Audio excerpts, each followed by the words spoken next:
Hi, this is Debbie Hodge with Masterful Scrapbook Design at Get It Scrapped. I'm here with an excerpt from the Telling Stories issue of Masterful Scrapbook Design. In this issue of Masterful Scrapbook Design, we're taking a look at how scrapbookers tell stories well on scrapbook pages. And to do that, we're taking a look at 4 different aspects of storytelling. Those aspects include telling those enduring stories, those stories that you just tell over and over again that need to be told, that become a part of your family lore. The second part, we talk about story structure, and that's the idea that every story needs a beginning, middle, and end. And we take a look at some classic story structures that work and why they work. In story mechanics, I'm going to show you how to use narrative, scene, and dialogue to really make a compelling story and a story that moves and has tension and that delivers. Finally, we take a look at meaning in the everyday and actually finding stories from those concrete details.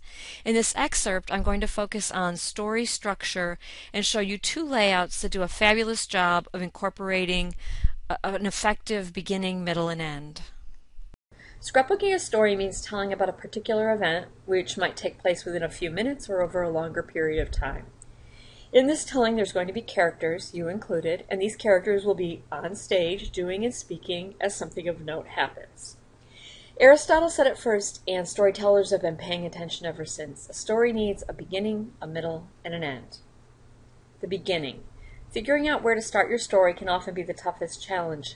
The best beginnings start with something that is interesting, like an event or a decision or information, and something that's crucial to the story as a whole.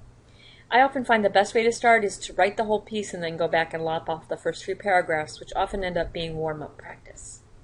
The middle. This is the part where you take your audience from the beginning to the end. You're filling in details, some of them crucial, some just entertaining, while sustaining interest and maybe even adding tension. The end. In the end, a story needs a point. This is where you wrap everything up, and most importantly, this wrapping up should be connected to how your story started.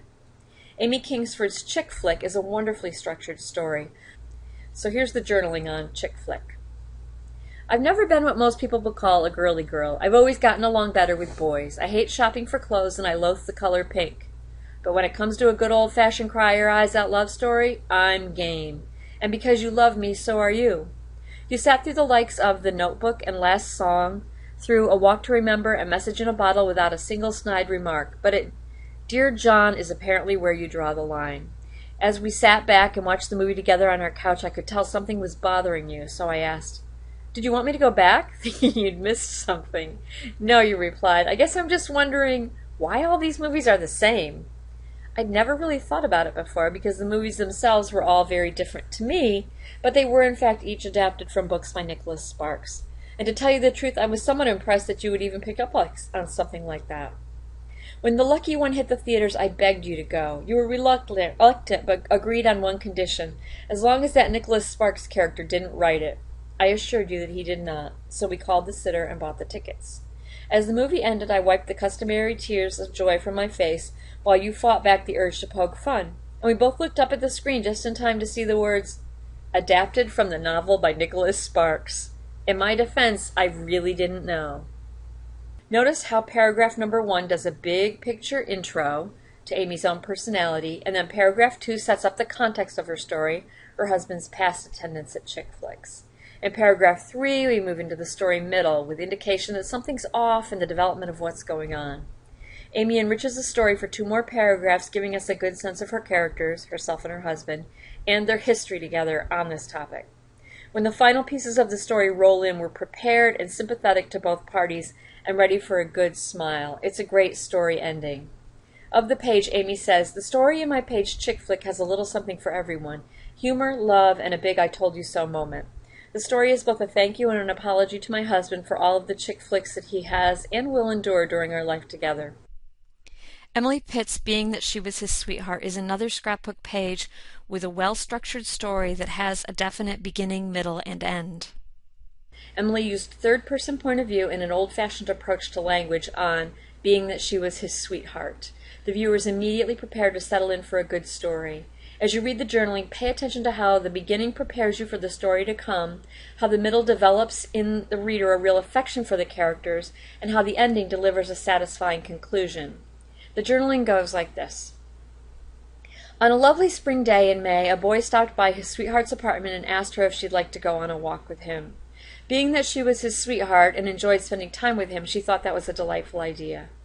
They strolled onto campus, and the boy suggested they stop by the creamery to purchase the makings of his favorite snack, consisting of chicken and a biscuit crackers with easy cheese on top. Being that she was his sweetheart and wanted him to be happy in every way, the girl agreed.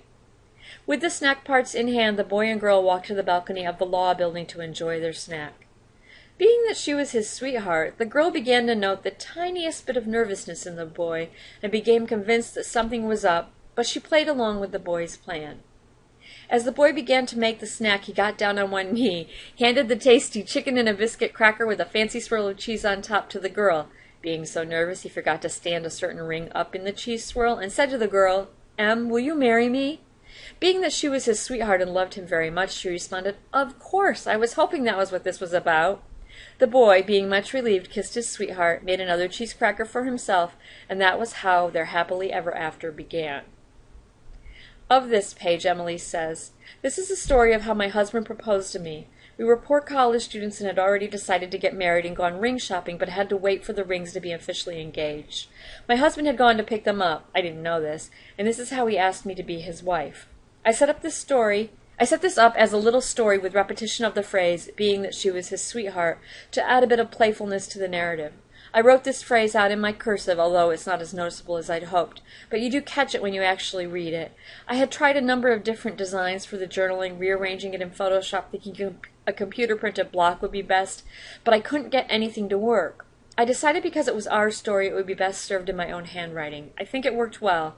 I tried to have slight visual breaks in the writing to make the block not look so daunting. I made it third person except for the question and answer. Those are the only parts I put into actual quoted dialogue. I'd love to say that's exactly what we said, but I honestly don't remember. The feelings were true, though, and that's what's important." So hopefully now you have an understanding of the idea of a story having a beginning, middle, and end. Next time you're going to scrapbook a page with a story, stop and just think, how can you begin it so that something compelling is going on? How do you develop the story meaningfully in the middle so that we understand things without wandering? And then how do you deliver that punch at the end? This has been an excerpt of the seminar from the Telling Stories issue of Masterful Scrapbook Design. And so this is just a bit of the seminar, and the seminar is actually just a bit of the whole issue, which includes focus lessons and hour-long interviews with 5 different guest teachers. If you're interested in learning more about telling stories, come on over to masterfulscrapbookdesign.com and join us.